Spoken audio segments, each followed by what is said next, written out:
Hi, how are you? My name's Beta, and today I want to talk once again about anti-furries. Those that despise the community so much that they're willing to harass and bully furries on the internet, aka just kids. Which actually makes sense now because summer is in full swing. The kids are out of school, and therefore the anti-furries have been roaming about. They're pretty easy to identify, with 90% of the profile pictures looking like this, and usually they're dishing out insults that we've all seen before. The yiffin hell, fur, insert homophobic slur here, or, oh, I treat furries like I treat animals. What does that mean? You abuse your animals?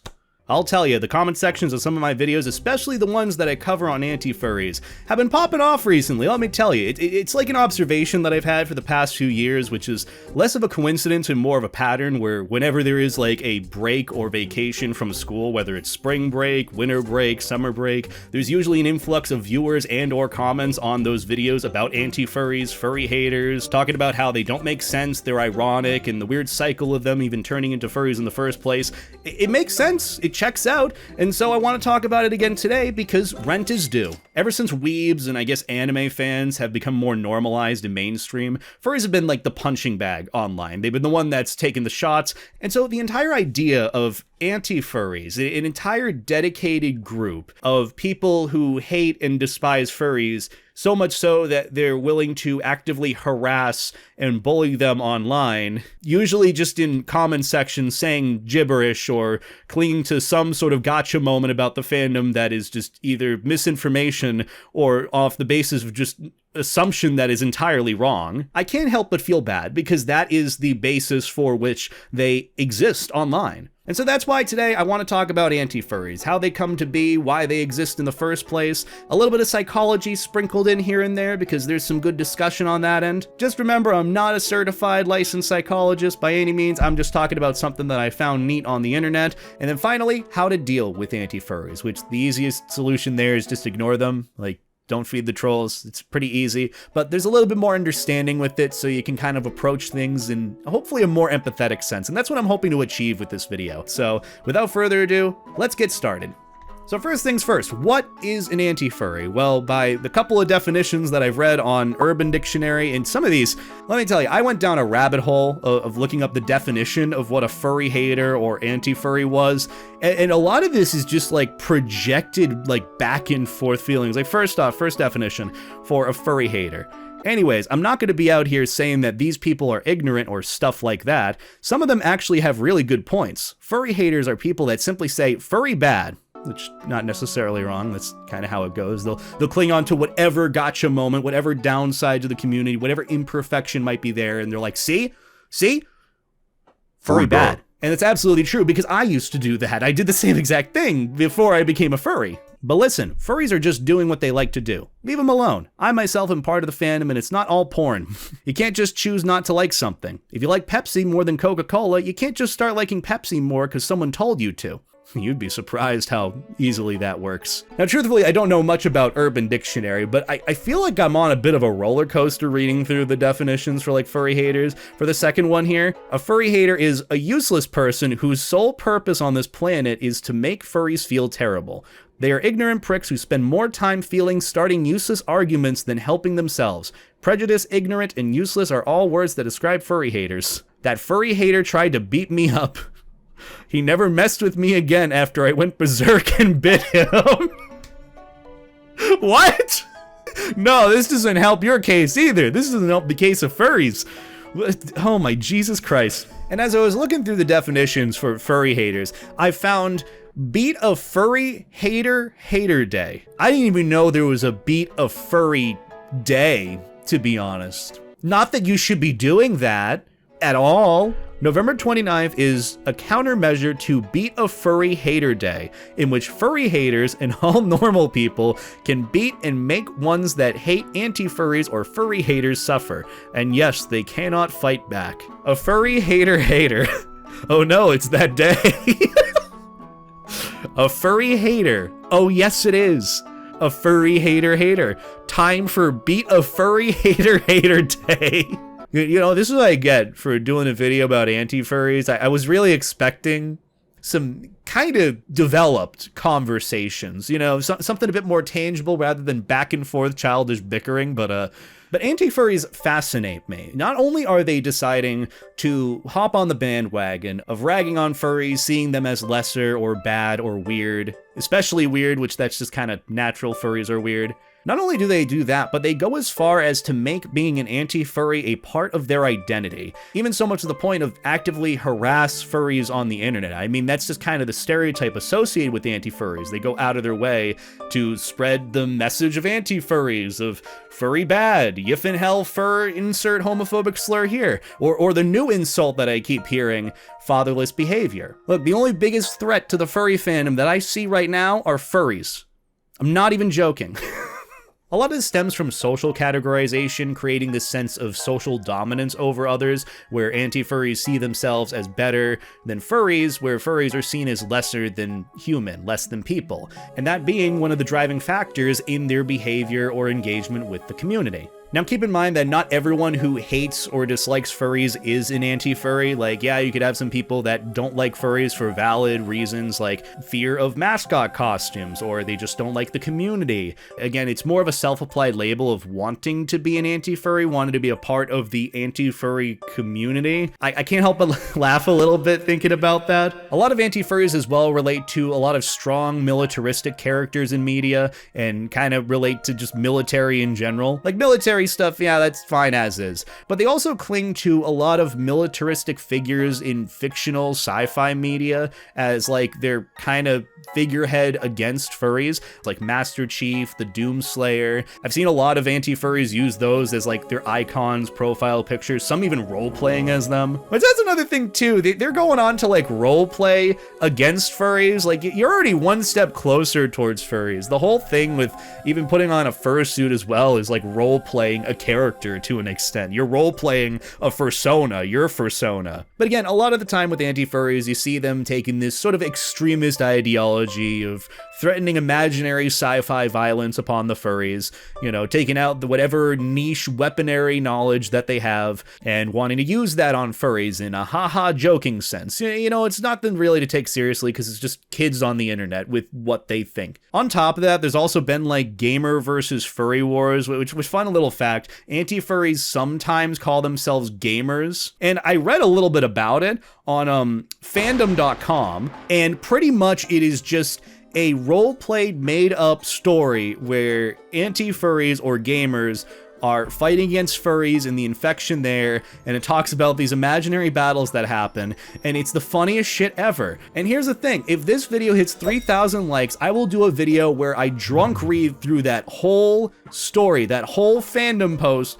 about the furry versus gamer war, because God, it's so funny, and literally it is just roleplay. It is just a fictional story made up at the end of the day. It might as well be the backstory to someone's fursona. So realistically, all of this differentiation that's being made between anti-furries and furries is not that different after all. A lot of it lines up with similar themes of roleplay, of storytelling, fictional storytelling, building of universes. Furries do that a lot too, believe it or not. They got this thing called imagination and creativity, and that's what a lot of anti-furries are using as well, which leads me more onto my point before, where a lot of them might be closeted furries, or furries that they don't even realize are furries yet. And that's more of the point that I've talked about in years past, how anti-furries constantly exposing themselves to furry media and furry content are only making themselves furries. That's why I call a lot of anti-furries furries in the making. Like, we'll see you in 5 years with your femboy fox fursona, okay? But it's true, many a times this has happened, and I've had many different people tell me their stories about how they used to be an anti-furry, and then they found one specific thing that they liked about furries, and then they joined the community. They realized, oh, it's not that bad, and then they actually did the research, met people, talked to people, rather than this imaginary bubble definition. I can't tell you the amount of times I've heard stories where some anti-furry found out or was told by their friend that they were a furry, and they immediately changed their mind. Because it's like, oh, my friend who I really love is a furry, and I'm actively against them, well, maybe I have to do some thinking. This happened at least 3 times from my knowledge, or at least people have told me, where they used to be an anti-furry or a furry hater, and then the friend told them that they were a furry and really enjoyed the community, and that person had a change of heart because of their friend. And that just kind of leads me to believe that anti-furries do not have much, if at all, experience or interaction towards furries. They just have this made-up belief definition of what they are and this image in their head that they're bad, until that actual image takes the form of a face or familiar person that they know and care about, and then it's like, oh, well. But long-ass tangent aside, why do anti-furries exist in the first place? And it's pretty much what we said before. They share or expressed a general distaste or hatred towards furries. Might not like some of the bad actors that are in the community, and might use that as their kind of clinging on to example as to why the furry community is bad. That might have been their first impression. Seeing that go down, or the imperfections in the community, might end up being that make or break reason for why they don't like it. Because you gotta admit, to some extent, furries are on thin ice when it comes to being, I guess, accepted socially, or just in general, because furries are naturally weird. It's just gonna come with the gig. Having some fascination or interest in anthropomorphic animal characters, it's not that weird at the end of the day, but from any non-furry, normal, or normie person looking in, it looks weird. Say, for example, those that are opposed to anything sexual or NSFW in the furry community, seeing anything about that might be a complete turnoff.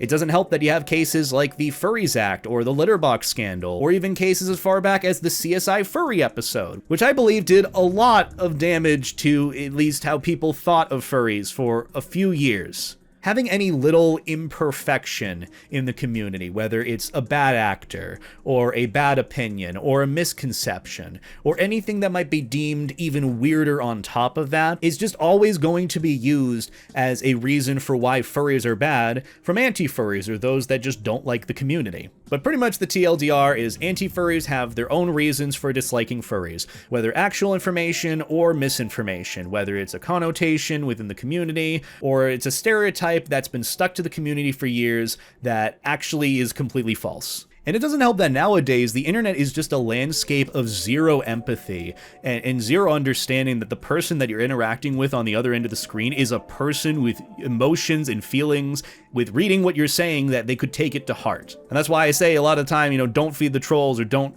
take what they say to heart. At the end of the day, they don't even know who they're talking to. In a psychological defense mechanism or idea that I researched recently called reaction formation, which is by Sigmund Freud and his daughter Anna Freud. And keep in mind, a lot of Freudian theories have been disproven through the years. However, with reaction formation, it being a psychological defense mechanism, just something that innately we may do, it's held up through time and still proves true to this day. And this occurs when someone feels stress or anxiety or some internal or external stimulus to something that they might like or not like that would cause them to feel ashamed or bad about it, whether it's friends or family that are disapproving of a thing that they might like and they are internalizing it.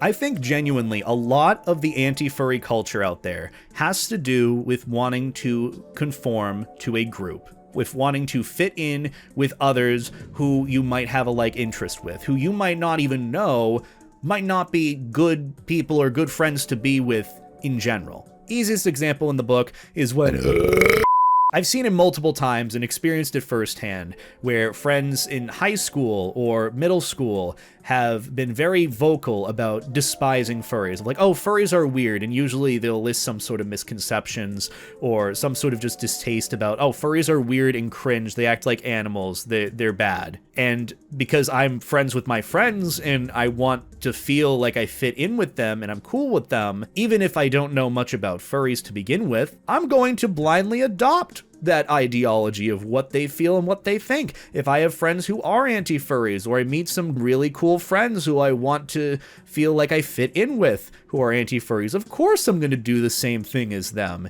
if I'm trying to fit in, if I'm trying to meet people. If your friends are vocal about their distaste towards furries or just ragging on them, then you might want to believe the same thing to fit in more with them. And if you repeat that of like, hey guys, furries are bad, am I right? They're validating that, and that leads to blind justification on your end of it. Like with my own experience in school, I learned about furries because I asked a friend about them. I saw some random art about it, and I'm like, hey, what are furries? And they're like, oh, they're cringe, they're weird, stay away from them. I'm like, what do you mean? And they're like, oh, they act like animal people. They do the yiffing and stuff. I'm like, oh, okay. And so I just blindly accepted that furries were bad, and I would occasionally rag on them in videos. And then my friends would tell me later, oh, good joke about furries in that video of yours. And that would be my validation to think that furries were bad or weird or cringe. Again, reaction formation isn't an ultimatum at the end of the day, but when you see a lot of anti-furries becoming furries, this could very well have been the case. To be honest, I don't think people are actually anti-furries, that is how they actually are genuinely, authentically, and that something is being hidden away, whether it's an insecurity or their genuine self, out of fear of rejection. As for how anti-furries end up in time, I see 3 possible end results. The first one, they grow up and move on to something else. Hopefully bigger and better things than harassing furries on the internet. The second option is they become furries themselves because of how much they've exposed themselves to furry media. And then for the third option of what happens to anti-furries, they continue to be an anti-furry, and that's a deeper problem if they're continuing that into their, like, adulthood. But again, not my monkeys, not my circus. Either way, I'm digressing. The point is, anti-furries have all sorts of things about them that you could understand. Take what I say with a grain of salt, as a blanket statement. Do your own research and come to your own conclusions. That even goes for anti-furries too. But either way, digressions aside, anti-furries are an interesting bunch. They're probably the biggest furry fans out there, but there's a lot to understand as to how it even starts, or how it even gets to that point to begin with. The best thing that I can give for advice, especially to anti-furries here, spend your time more wisely. Genuinely focus on things that are constructively good rather than constantly trying to bring others down, because it's not going to really help you. But don't stoop to the level of bullying. And that's why I even said for this video, don't stoop to the level of bullying anti-furries either. There is a furry meme that does come into account here, and I've gone over it in a previous video, and I'm going to go over it again here. Furries are dumb and I hate them. They have no life and are gross and weird, and alright, good luck with that, man.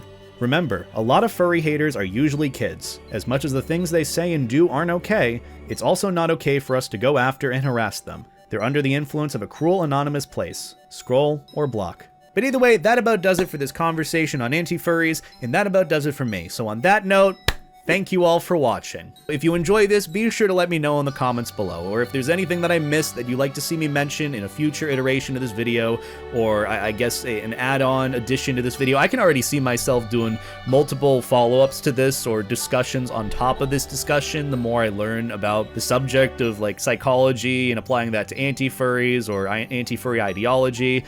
So I want to do more videos on this. But yeah, I got nothing else to promote. Just remember to treat people like people. Just be a little bit more empathetic and understanding. I know that's kind of hard to do on the landscape of the internet, knowing many people are not going to be that way towards you. It's something that I try to do more often, and I hope you guys can do as well. But either way, that's about going to do it for me. Have a wonderful night. Take care. Life stay jacket. Treat people like people. Yes, even him. But that's about it for me, guys. Take care.